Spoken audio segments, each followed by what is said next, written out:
Campo magnético. Un campo magnético es un campo de fuerza creado como consecuencia del movimiento de cargas eléctricas, el flujo de la electricidad. Es la representación matemática del modo en que las fuerzas magnéticas se distribuyen en el espacio que circunda una fuente magnética. Esta fuente puede ser un imán, una carga en movimiento o una corriente eléctrica, que son muchas cargas en movimiento. Una característica fundamental de los campos magnéticos es que son dipolares, poseen un polo norte y un polo sur, a lo que también se les dice polo positivo y negativo. Flujo magnético. El flujo magnético, representado por la letra griega phi, es una medida de la cantidad de magnetismo y se calcula a partir del campo magnético, la superficie sobre la cual actúa y el ángulo de incidencia formado entre las líneas de campo magnético y los diferentes elementos de dicha superficie. La unidad de flujo magnético en el Sistema Internacional de Unidades es el Weber. Para calcular el flujo magnético se tiene un modelo matemático, el cual es el flujo magnético es igual por el módulo de B, que es el campo magnético, A, que es el área, por el coseno del ángulo. Electromagnetismo. El electromagnetismo es el estudio de las cargas y la interacción entre electricidad y magnetismo. La electricidad y el magnetismo son aspectos de un único fenómeno físico estrechamente ligados por el movimiento y la atracción de las cargas de la materia. La electricidad y el magnetismo son dos lados de la misma moneda. El electromagnetismo y el magnetismo se origina de las corrientes eléctricas a la vez que los campos magnéticos ejercen fuerza sobre las cargas eléctricas en movimiento. La inducción electromagnética es el proceso por el cual se puede incidir una corriente por medio de un cambio en el campo magnético. La fuerza que experimenta un alambre por el que pasa corriente debido a los electrones en movimiento cuando están en la presencia de un campo magnético es un ejemplo clásico.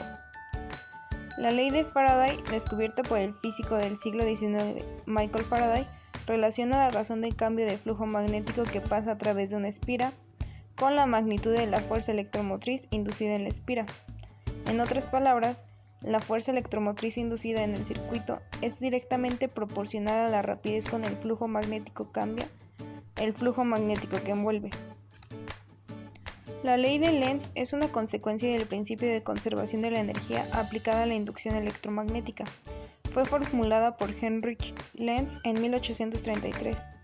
Mientras que la ley de Faraday nos dice que la magnitud de la fuerza electromotriz producida, la ley de Lenz nos dice que en qué dirección fluye la corriente y establece que la dirección siempre es tal que se opone al cambio de flujo que la produce.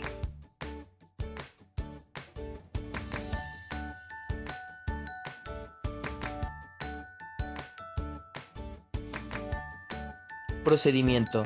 Para poder elaborar una bobina de Tesla es indispensable tomar en cuenta los siguientes puntos. 1. Se deberá enrollar el alambre desde un extremo del tubo colocando cinta para que no se desenrolle, de forma que quede todo parejo sin dejar espacio. 2. Se deja suelto un pedazo de alambre al final, en ambos extremos.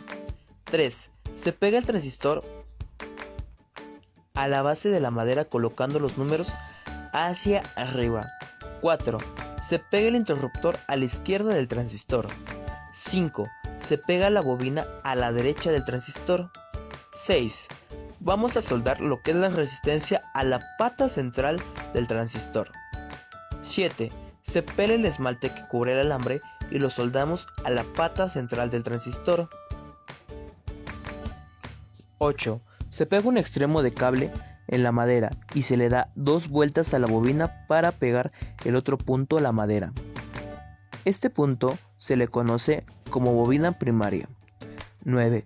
Soldamos el otro extremo de la pata derecha del transistor.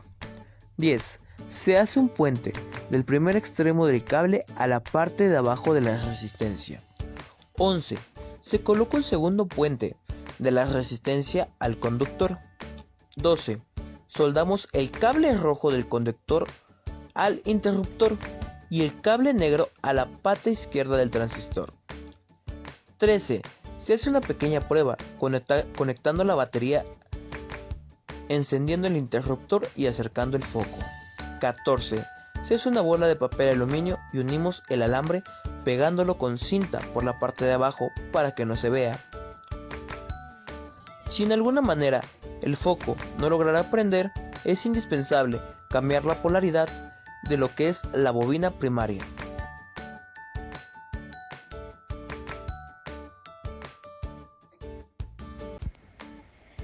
Explicación del fenómeno. La bobina fue inventada por el físico Nikola Tesla. Esta idea surge porque a Tesla la inducción magnética le hacía pensar en la posibilidad de poder transmitir energía eléctrica sin la intervención de conductores. Por ello, se decidió en crear un aparato que sirviera para traspasar electricidad sin la necesidad de utilizar cables. Dentro de la bobina podemos ver las manifestaciones de la existencia de un campo eléctrico y magnético. Una bobina está compuesta por espiras de alambre, los cuales se encuentran normalmente enrollados en forma cilíndrica. Las bobinas tienen la propiedad de acoplar circuitos que no se encuentran físicamente conectados a través de la inductancia. De este modo, que cuando se hace pasar una corriente eléctrica por una bobina, se produce en esta un campo magnético, el cual induce una fuerza electromotriz, que es capaz de hacer circular una corriente eléctrica en una segunda bobina, con lo cual comparten esta inductancia mutua. Este es conocido como el principio del transformador eléctrico, ya que cuando pasa una corriente eléctrica por la bobina primaria, se induce una corriente en la bobina secundaria. Un transformador puede ser elevador cuando incrementa el voltaje, o puede ser un reductor si el voltaje en el secundario es menor. Normalmente la bobina se utiliza para generar ondas magnéticas, ya que si hacemos pasar corriente por ella, se establecerá un campo magnético alrededor de esta. Ahora, si acercamos otra bobina a esta, en la nueva bobina se producirá corriente eléctrica. Este es el funcionamiento básico de la bobina de Tesla. Y dentro de los principios físicos que podemos observar está la resistencia eléctrica, ya que la bobina es un transformador resonante, que como se menciona genera ondas electromagnéticas, que estas generan diferente potencial y diferente inducción mutua. El poder de la bobina de Tesla va a residir en un proceso llamado inducción electromagnética, es decir, un campo magnético cambiante crea un potencial eléctrico que obliga a la corriente a fluir. A la inversa, la corriente eléctrica que fluye genera un campo magnético cuando la electricidad fluye a través de una bobina de alambre enrollado, que genera un campo magnético que llena el área alrededor de la bobina. Conclusión. La elaboración de este experimento nos permite observar los diferentes fenómenos que existen en el magnetismo. La bobina de Tesla consiste en los principios del electromagnetismo. Por lo tanto, podemos concluir que a través de una bobina se crea una transformación de voltaje, el cual crea un campo magnético. Dicho campo permite que al acercar nuestro foco haga mover los electrodos, y esto crea una descarga en el gas de magnesio, y se observe que el foco crea el efecto de la luz.